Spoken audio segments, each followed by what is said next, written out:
All right, ladies and gentlemen, welcome back. We have an opportunity right now. If you've been watching the show this hour, I've made references to the report in the International Business Daily report on the Clinton Foundation and the alleged quid pro quo for donations and then countries getting weapons. I want to look at right here some of the reports, part of that article, International Business Times, I should say, International Business Times, IBT. Let's go to 60, and this is from the report.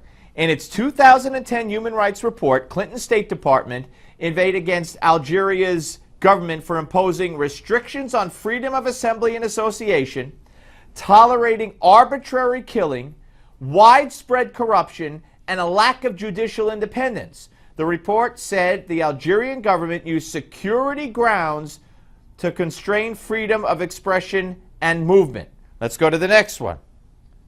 That year, the Algerian government donated $500,000 to the Clinton Foundation, and its lobbyists met with the State Department officials who oversee enforcement of human rights policies. Clinton State Department, the next year, approved a one-year 70% increase in military export authorizations. The increase included authorizations of almost 50,000 items classified as toxicological agents, including chemical agents, biological agents, associated equipment, after the State Department did not authorize the export of any such items to Algeria in the prior year. Folks, if that's not a quid pro quo, then you tell me what the heck was going on in Hillary Clinton's State Department.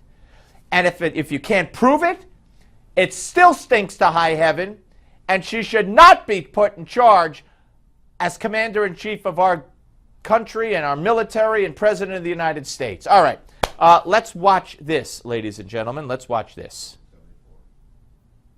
Also requires the division to provide improved training and guidance on when and how officers must use force. And officers must use de-escalation techniques rather than force wherever possible. The division will also improve the investigatory process following an officer's use of force to ensure that officers are using force appropriately. In addition, when force is used, officers will provide emergency first aid as necessary. All right. You know, that's the Justice Department in their settlement with Cleveland and their police department. You must de-escalate as opposed to using force. You must be required to de-escalate. This is a change in the rules. Reverend Jesse Lee Peterson, president of BOND, Brotherhood Organization of a New Destiny, Syndicated Radio Host, is with us. Reverend, always good to talk to you. It's this kind of garbage in conjunction with cops who see that they get no support from their department heads and their mayor and their city and their people that they're protecting, that is leading to record numbers of shootings and deaths in cities like Baltimore and Chicago over Memorial Day weekend. That's right. This is social justice at work.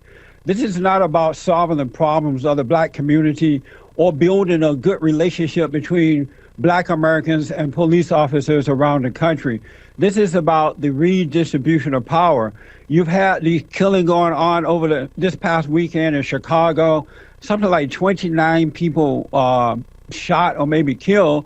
And then in Baltimore, the black-on-black crime is through the roof. And you don't hear anything about that.